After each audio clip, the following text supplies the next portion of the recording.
Welcome to The Weekly, a podcast brought to you by Calvary Bible Church with your host, Jay, and a good friend of mine in the booth today. Can't wait for you guys to jump in on this conversation. How's it going, Calvary? How are you doing out there today? How's the commute? How's folding laundry? How's picking up groceries? We know where you listen to us. It's great. We're glad you're tuning in. This is a podcast designed to continue the conversation between weekend to weekend about how to really live your life well with Christ inside the Calvary community. Like I said, I got a great friend. We just opened up some Waterloos in the booth today, although he's a LaCroix man, none other than John Boyle. What's up? Hi, Jay. Thanks for having me. Yeah, man. So good to be with you. I assume maybe the last time I was on The Weekly, the listener count was down because it's been a long time. So I thought I had been kicked off. No, man. You're a busy man. You lead a lot of things around here, and you're in a lot of meetings on Tuesday. Yeah, we have a lot of meetings on Tuesday for Calvary staff. We do. You're just a hard guy to pin down sometimes. I have to talk to your agent, then I have to talk to your receptionist. Yeah, talk to your agent again, and then I get you. Yeah. With a signing fee. Yes, I do have a signing. Speaking of, I haven't exactly gotten any of those. You haven't returned any of the invoices that I've sent your way. What's up with that? As you know, we hold the highest accreditation here at Calvary for fiscal responsibility for nonprofits. That's why I can't sign them. Okay. Thanks for holding to that. Yeah, man. But this will be my last appearance on The Weekly, if that's the case. That's so good. Hey, so we were just talking. You asked me a strange question. No one's asked me this in a long time. Was I ever in Boy Scouts? And I was in Cub Scouts. You had raced a Pinewood Derby car? Oh, definitely. Batman. I painted it. Oh, wow, nice. Yeah, totally. That's a popular one. That is a very popular one. I remember those. That was fun. That was a really fun activity. But now you are an Eagle Scout. I am. Congratulations. Thanks. That's not a recent accomplishment, but thank you for acknowledging it. No, but that's something you do put on your resume. Yeah, when you're in your 20s. If I had a resume, I would put it on there. But now you've moved into a different season with this organization. What do you do now? I am the Cub Master for the Cub Scout pack in our town, in the town of Superior, Pack 278. That's really fun. How many years have you been doing that? Let's see. Well, Cooper joined Cub Scouts 5 years ago, and I was a den leader first, and then became the Cub Master, which means I lead the pack. So we have about 50 kiddos from now kindergarten through 5th grade who participate in the pack, and they're made up of dens. Right.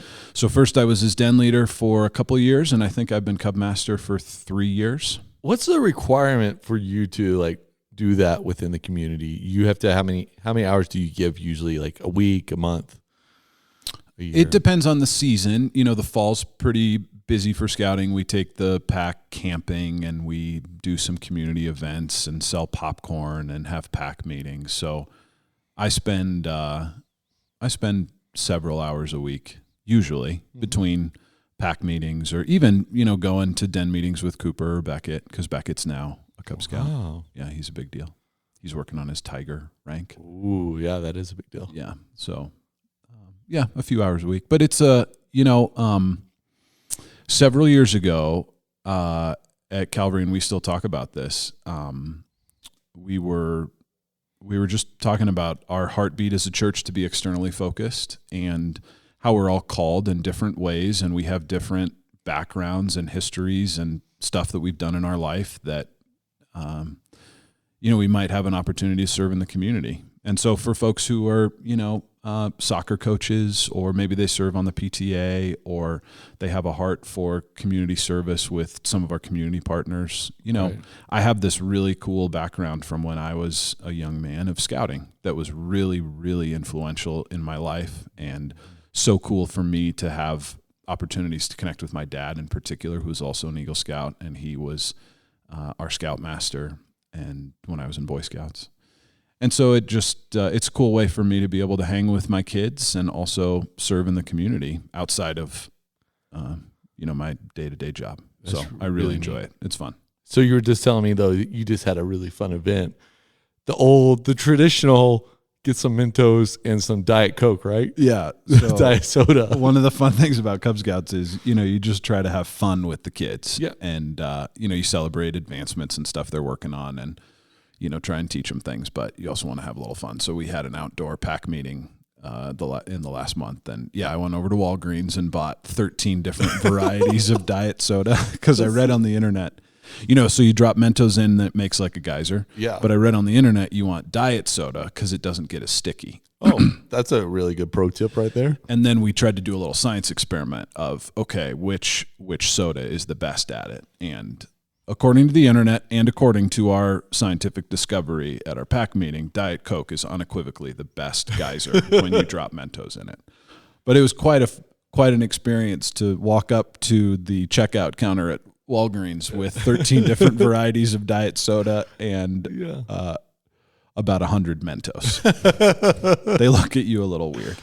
So do you just drop one Mentos or you drop a handful in at the same time? Well, that's the hard thing is getting several in. Yeah. But you want to get several in at a time. It makes a bigger geyser. Yeah, totally. But it's a fun really experiment. Fun. That's really fun. That's really neat that you have the connection even in your own story with Boy Scouts and Cub Scouts and being with your dad there. That's really, really special. Mm-hmm. This weekend I will say that I'm involved in soccer. Great. In Erie. Love it. Mm-hmm. Kids have played. I love coaching. I've actually coached kindergarten through about 4th grade up even in college. I loved serving that way, and it's really fun to coach those type of kids because it's just fun. It's just a lot of fun. You can have a lot of fun. And this weekend, the wind was blowing so bad. And of course, our 2 other coaches are gone. So it's Thomas and I coaching our boys. Man. And the pressure's on. I didn't realize that I had so much pressure on myself for the game. We're gonna win this. I'm coaching. Oh, you take it seriously. Yeah, and we went down a goal early, really early. Lost it. And my son had drank too much Gatorade, and so he's sluggish down the side of the field, and our typical goal scorers are just space cadets in the wind. It's just bad, and you could just feel the pressure. And I'm sure I'm trying to yell into the wind, which is going 40 miles an hour, and it's just impossible to tell them, hey, you need to do this, you need to do this. But we had a kid who scored 3 goals, and we won. You always have to have a ringer. It was amazing. And I was really thankful that I was done coaching for the week after that. That's fun. It was fun. It was a great Saturday, even though it was so windy, man. Yeah. It reminds me why we don't live in Wyoming. Mm-hmm. That weekend reminds me why we don't move up there. That's right. Anyways, okay, so we're in a series here at Calvary in the Hebrews, and it's greater than, and it's just really fun. But before I get to there, always here's our promo for what's happening at Calvary. You can go to calvarybible.com. Hey, by the way, John, I have to say this. Mm-hmm. There was a transition on the stage this weekend, and one of our faithful listeners turned around because I was sitting behind her. She's like, wasn't that a great transition, Jay? Wow. Because I say that out loud on That's the podcast. great. I was like, yeah, it was actually. Anyways, calvarybible.com. There's a lot of things happening. You can click on your campus now and figure out what's going on your campus, ways to get connected. Also, Church Center app is a great place. I'm always amazed at how many groups are open, what things are happening on all of our campuses here at Calvary, from Erie, Thornton, Boulder, and online. You want to get connected, so go to calvarybible.com. Okay, so we're in this Hebrew study. Mm-hmm.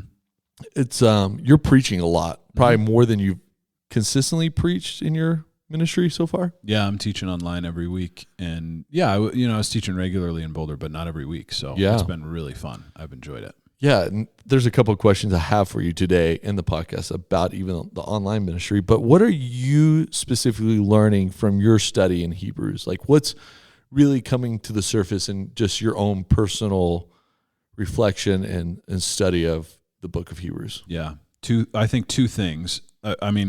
It's, of course, you just see the superiority of Jesus to everything else. Mm-hmm. We've seen it throughout, superior to angels, superior to Old Testament prophets, superior to Moses, superior to the priesthood that had existed in the Old Testament tradition, superior even to the high priest. It's just awesome to be reminded that Jesus is better than anybody we could have, anything we might experience and anybody we could ever imagine. He's better. He's greater than anything.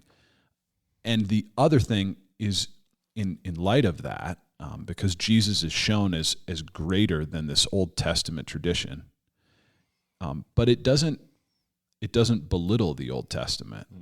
Like it's so powerful to see how the Old Testament is so rich and deep and full of foreshadowing of the great high priest, Jesus Christ, who will come, and just unpacking all of that depth and richness and detail about the Old Testament has just been, I've loved that. That's really cool, John. So taking that from your own life of superiority of Christ and the Old Testament, how do we encourage those at Calvary in their own personal journey with the book of Hebrews? Like, what are some really practical ways they can encounter some of those deep truths? Yeah. I think that we all need to be reminded that Jesus is greater than the problems that we face in our day-to-day life, that he's bigger than those, that Jesus is God's final revelation. Like there's nothing that we need more than Jesus. And I think that's just so foundational for all of us to be reminded of when we're confronted with, problems at work, problems in our marriage, problems at school, problems in other relationships, that sometimes it feels like, gosh, what do I do? Where do I turn? And we can always turn to Jesus. And when we're confronted with, sins that we've committed in our life, that we can be reminded of what Jesus has accomplished for us, and because of that, our position before God's throne of grace and mercy, that, we have help in time of need. I think it's so foundational for us to understand who Jesus is, what he has done, and then how we live in light of that. Yeah, that's really neat. So what do you do with these passages? We're sort of in the thick of it in Hebrews, from our week to week here at Calvary. What do you do with some of these hard passages or confusing passages that some of the even like warning passages we found in the last couple of weeks? How do we wrestle with those? How have you been wrestling with them? How have you gotten clarity over some of those issues? Or, how would we just practically go about reading this middle section of Hebrews? Yeah, last week was especially hard. Yeah, it was thick. So I took the week off and asked Thomas to preach online. That was my solution to it. Yeah. Warnings are important for us.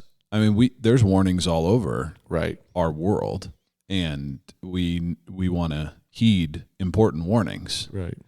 And the book of Hebrews has several warnings that are really serious about holding fast to Christ and not forsaking what is true. And we need to be reminded of that. Like that's in the book for a reason, because there is a danger for followers of Jesus to drift away. And so we should be reminded of that. So one thing I appreciate about Calvary and our commitment to teaching, in this case, sort of through a book in order, is that you come to passages that are difficult, that are complex, that are difficult to understand, that are hard to contextualize in our current day and think about the context that they were originally written to. And I like that we don't just say, okay, well, that's hard, so let's just skip that and go to the next thing. Right. But let's talk about that. Right. And let's study it, and let's work to to discern what it means, and let's prayerfully consider it. I appreciate being a part of a team of teachers here at Calvary. You know, every week we gather together and we look at the texts that are coming up and we wrestle through them together, and we share what we've been discovering, what we've been studying, what we've been learning, and grapple together about, okay, what does this difficult verse mean? That's a help for me to have other people that I'm studying it with. And I think for all of us to be able to, you know, jump into our life group and say, okay, you know, the resource that our adult ministry team puts together for study questions are such a help to be able to grapple through things with others and to study and to search the scriptures, and to be reminded that, you know, just because we say it on a Sunday, we want everybody else to have their Bibles open, searching it and saying, do you see what I see in here? Right. And we could be wrong. Yeah. But what do we find together as we study God's word? Yeah. I'm really just curious here about, you know, you open up your scriptures to study, and I know from your own Bible that there's a cross-reference section through the middle of your text there. Do you find those helpful in your week to week as you study Hebrews? Or is there like a different resource that you sort of have been going through when you're studying and following sort of some of these themes and leads from Old Testament passages? Yeah, I find a Bible that has cross-references that point to what verses the author of Hebrews is referring to is really helpful. Because, you know, when Hebrews was written, the chapters and the verse numbers weren't in there yet. Yeah. So I love how the author will say something like, it's written somewhere, and then quote an Old Testament verse, which isn't really a helpful verse reference. Right. You know, somebody has said at some point, and it's, you know, it's linking back to whatever, Psalm 110 or Psalm 95, whatever it might be. That's really helpful for me to just be able to see, okay, this is a quote, and then you turn to that and you say, oh yeah, I see that there. That makes sense. Okay, what's the context of this psalm that this was written in? And how does that help inform what was in the author's mind as he was quoting that and, you know, sharing that with this group of believers, the Hebrews? Yeah, totally. We talked a lot about having the ESV study Bible with you. Yeah. There's an updated version coming out to print this fall, which is pretty exciting. Jay, you just stay up to date on all this stuff. I think it's really beneficial for us to have another 10 years of study notes of what we've learned in the ESV study Bible. Yeah, a study Bible is one of my first references that I look at to try to understand a text. Yeah. You know, I used to have the NIV one too, and I think the ESV is just a little more robust than I ever assumed it was, or I found myself actually relying on it more than I've ever relied on a study Bible to start the study of something. I'm so thankful for the people who give themselves to scholarly work around the scripture and that kind of deep study. And, you know, there's so many brilliant, gifted men and women who have written commentaries that are such a help for understanding the text and the original context and references and things that I don't know about the ancient world that they do. And there's so many great resources. Yeah. And even like even in this last season, I found the U version to be super helpful. Mm-hmm. The ESV does have their own app and their own study Bible attached to it, which for a very little amount of money, you can get some amazing resources from the ESV themselves, crossway.org. But I even like the U version. I get on there, I'm just like, this didn't exist 20 years ago. Yeah. This stuff is like so robust. And so accessible. It just blesses me, you know, like that they were thinking about this technology and how it could actually change our Bible reading. Yeah. It's really cool. So I use that, the YouVersion Bible app for my daily reading plan. Yeah. I like to read from my physical Bible, but that's how I just remember what texts I'm reading for the day. And I've used that for years. Totally. It's like I open that app every morning and, you know, it's great. Yeah. There's badges on there. I would love to see your streak badges and all that stuff. All that little fun stuff that the gamification of Bible reading. Yeah. I don't know what to think about that. You know, it keeps me inspired. So bring it on. Mm-hmm. I want a badge. I want a streak. Yeah. It's a really good thing to be about. Okay. So, you know, we talked a lot about this Hebrews, and you're in this new ministry, just this fantastic ministry that COVID really expedited for Calvary, I would say. God was like, here you go, right? Mm-hmm. And it's Calvary Online. Mm-hmm. In that season, it has morphed into where everyone at Calvary watches when we were at homes or we were in shelter in place or whatever that season mm-hmm. was, into another campus here at Calvary. We're really seeing it as like this really beautiful fourth campus of Calvary more and more. Why are you smirking? I would not call it a campus. Okay. Because it's not Here's how I would describe Calvary Online. Okay. Or were you done with your question? Yeah, you go for it. Sorry that I smirked at you. Yeah. I got a John smirk. I'm like, okay, I'll stop. What did I say wrong? Yeah, so we're totally committed to our ministry for Calvary Online, which, as you said, has gone through phases and seasons, COVID dependent, and now we're sort of settling into, not everyone is able to come back in person yet. Mm-hmm. We're hopeful that soon, people who would like to return in person will be able to, because that's kind of our ultimate goal for Calvary Online, which is why I would hesitate to call it a campus. Okay. Is our ultimate goal would be to integrate people into physical campuses of Calvary Bible Church. We've seen so much of that happen in the last year of people there wasn't really another option, but their first experience of Calvary was online. And we continue to see that. Great. And we know there are a number of people who, for a variety of reasons, are not able to return in person yet. We hope they'll be able to in the future. We also know there's a group of people who, might be homebound for health reasons or age reasons. We'd love being able to minister to them. But we would love to see Calvary Online grow as an opportunity for us to reach new people. It seems like that is one of the primary ways that people experience a church for the first time. We had membership class last week at all of our campuses. 38 new members joined Calvary Bible Church. It's amazing. And so many of them said, yeah, I started watching you even before I moved here. I was checking out Calvary Online. And it's like the front door to the church experience for folks.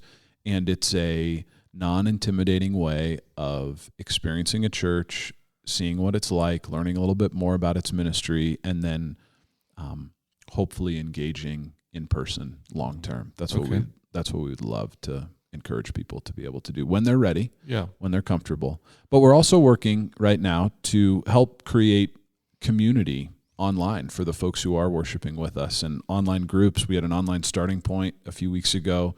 Steph Gerthy, our Director of Connections, leads that and is doing an outstanding job. And we just have an amazing team of people, Noah Wilcox and Heidi Feitinger and JP Talley and the whole worship team, David Frush, and everybody who's leading the worship side and the production side. And it's cool. Yeah, that's really cool. That's a really good. I'm glad you're here to clarify that, of what Calvary Online is, what it's becoming.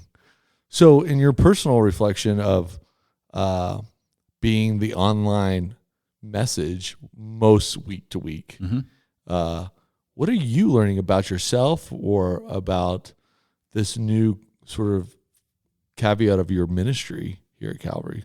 In terms of teaching more regularly? Yeah, teaching more regular. Yeah. Having to be in that rhythm. Sounds like a spiritual answer, but it's really true. I just keep learning week in and week out how much time I need to be with Jesus. And I love studying. I love the opportunity to teach, but most of all, I just need to spend time with the Lord to be able to do that. And that's what I'm trying to do every week. And I'm praying for his help to be able to do that. That's really good. That's a really good answer. What do you see? Maybe that's part of the challenge too, but what are some of the challenges you personally face when you're preaching week to week like that?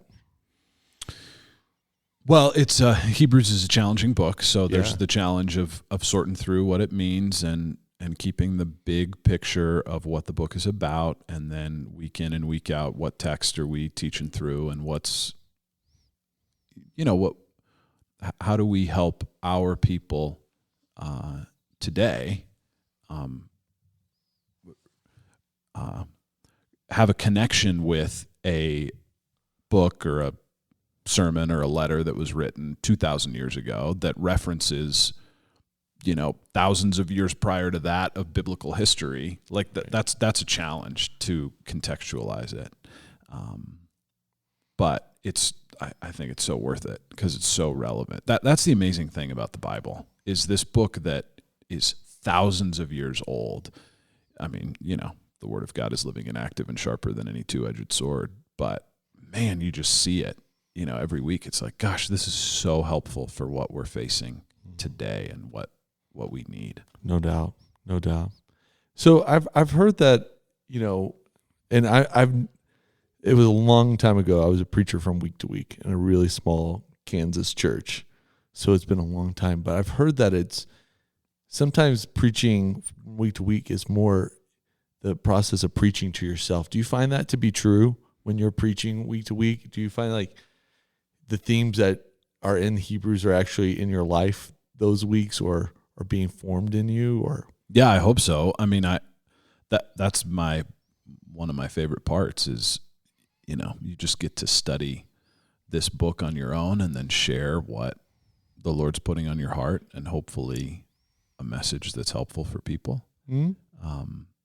But yeah, it's a personally shaping experience. I think anytime you're studying the Word and trying to conform your life to what it says and being reminded of these great truths. And, this week in chapter 6, verses 13 through 20, we're talking about hope and the promises of God and the example of faith in the life of Abraham. And, there's just so much to cling to about the hope that we have because of Jesus, who is the sure and steadfast anchor for our soul. Like that's just good to be able to think about that all week is a blessing. Like I'm so thankful to be able to spend a lot of time thinking about what the book of Hebrews says. Yeah, that's really cool, John. I love that, man.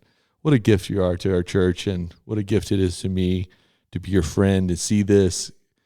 I wouldn't say growth. I would just say this new facet of ministry that you're in. It's really fun to watch. Thanks, Jay. What are you, as you think about Calvary in 2021 going into 2022, what are you excited about around here for our church and what maybe God's doing in the world? You said earlier we happen to be recording on Tuesday. Are we allowed to say that? Yeah, totally. It's not a secret what day we record. Nope. It releases every Wednesday. Okay, great. Unless I don't send it in on time. Has that ever happened? No, but it's gotten close. Okay. Yeah. Good to know. So Tuesday is staff meeting day for us. And this staff meeting, we kind of rotate between campus-specific staff meetings, all staff meetings. So today, the day we're recording, Tuesday, October 12th, was an all staff, everybody who works at Calvary together. And we were celebrating membership class and 38 new members, and just we're thankful to God that new people are coming to our church. We're excited about that. We were sharing with the staff about some of what we think might be coming this Christmas around the heart of Advent, which we're praying about and considering. We celebrated the Afghan refugee response meeting that we had at the Thornton campus. We sent a team down to Haiti. That was a part of our weekly update last week, and just praying about what God's doing in those parts of the world. And it's just always amazing how the Lord seems to bring to us opportunities to minister both in our community, amongst people who God's bringing here, and around the world in ways that we have relationships and connections and history in certain ministries and environments. And I'm just excited about what's happening. Yeah. And thankful to God for his faithfulness, and so thankful for our people who are so encouraging and a joy to minister with. And there's a lot to be thankful for and to be excited about. That's great, John. That's great. Thanks for sitting in the booth with me today. Thanks for having me. Super Thanks for fun. providing this moderately satisfying sparkling water. That's great. Oh my gosh. Your love for LaCroix is long lasting, persevering, and true. I don't know what to say about that. Hilarious. Hey, Calvary, we're so thankful you're listening in today. Like always, you can reach out to us at theweekly@calvarybible.com. We'd love to hear from you. We'd love to hear what you're finding helpful as you study the book of Hebrews, how you're trying to connect what you're studying to your real life lived Monday through Saturday, and then joining us on Sundays here at Calvary. So much fun to see you around. Keep saying hi to me. Keep introducing yourselves, those listeners. I love it. I love when you turn around in church and goes, that was a great transition. And just have a great week, Calvary. Love you. That was a good ending, Jay. Thank you.